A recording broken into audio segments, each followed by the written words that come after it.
हल्का होने तरह कम बात बा।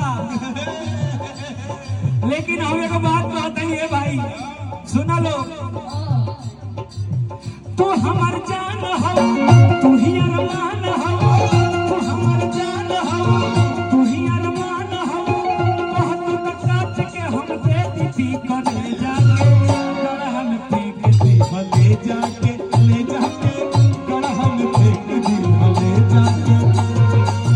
तू हमार जान हो, तू ही अरमान हो, तू हमार जान हो, तू ही अरमान हो, कह तू न काट के हम दे दी करे जाके गढ़ा में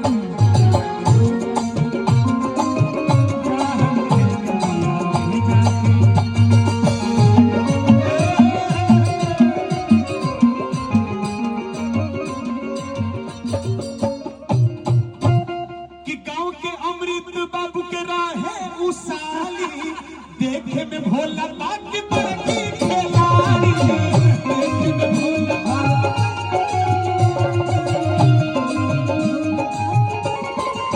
गांव के अमृत बाबू के राहे उसाली देखे में भोला बाकी बड़की खिलाड़ी देखे में भोला।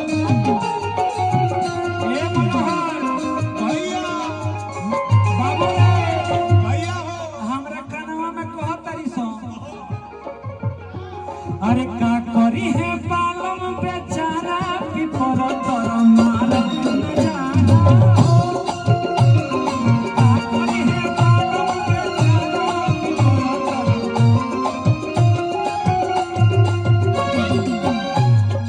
ओनो अलका दोनों के सेटिंग बा। ढेर खिसी आई है तो फिल्म ना देखई है, ढेर सी है फिल्म ना देखई है। आ खुशी कहतरी का कहता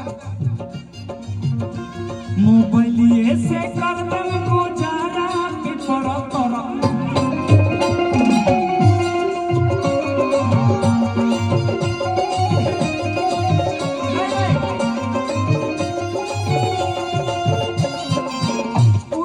भैया।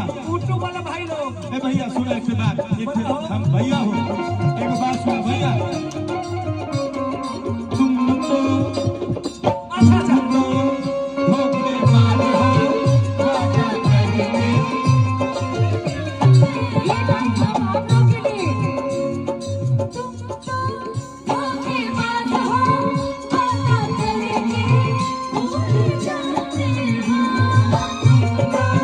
धोखेबाज हो वादा करेंगे भूल जाते हो।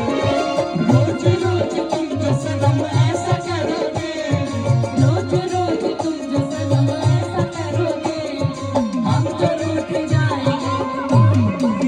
भैया अंजलि भैया, ए भैया अच्छा। अंजलि भैया देखा हमके धोखा बाज ना ना हमारे के ना ऐसे ई लोग होता